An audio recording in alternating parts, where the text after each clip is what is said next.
ایک دور دراز کی بادشاہی سلطنت میں سرفینہ نامی ایک غائبی شہزادی رہتی تھی۔ وہ نایاب جادو سے کئی سال پہلے غائب ہو گئی تھی، اس لیے عام آنکھوں سے پوشیدہ تھی، لیکن غائب ہونے کے باوجود وہ اپنی سلطنت کے لوگوں کے درمیان چلنے پھرنے کی طاقت رکھتی تھی۔ اس کی آواز غائب سے آتی تھی، اس لیے وہ اپنے والد کے کئی کاموں میں مشورہ بھی دیتی تھی۔ سرفینہ کے والد ایڈمنڈ کو ایک پریشان کن فکر یہی تھی کہ شہزادی کا غائب کرنے والا جادو کیسے توڑا جائے اور میں اپنی بیٹی کو اپنی آنکھوں کے سامنے کیسے دیکھوں۔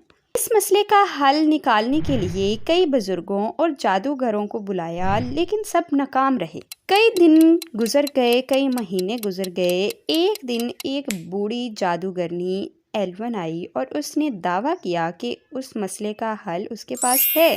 اس نے وضاحت کی کہ ایک جادوئی جنگل میں ایک پوشیدہ باغ ہے، وہاں خاص پھول کی پنکھڑیوں میں سرفینہ کے غائبی جادو کو توڑنے کی طاقت ہے، تاہم باغ تک پہنچنا بہت مشکل ہے۔ اس کے پہرے دار بھی افسانوی مخلوقات ہیں، وہاں پہنچ بھی گئے تو اندر جانا ناممکن ہے۔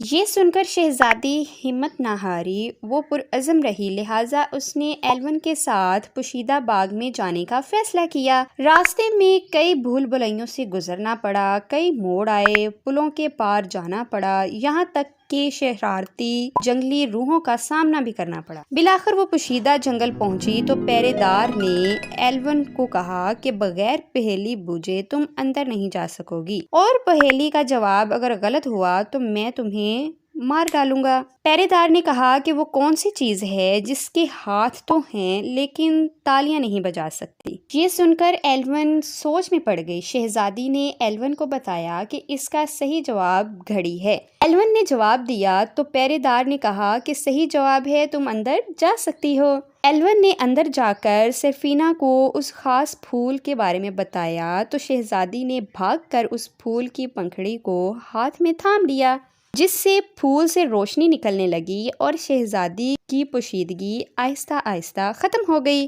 اس دن شہزادی نے پہلی بار خود کو تالاب کے پانی میں دیکھا۔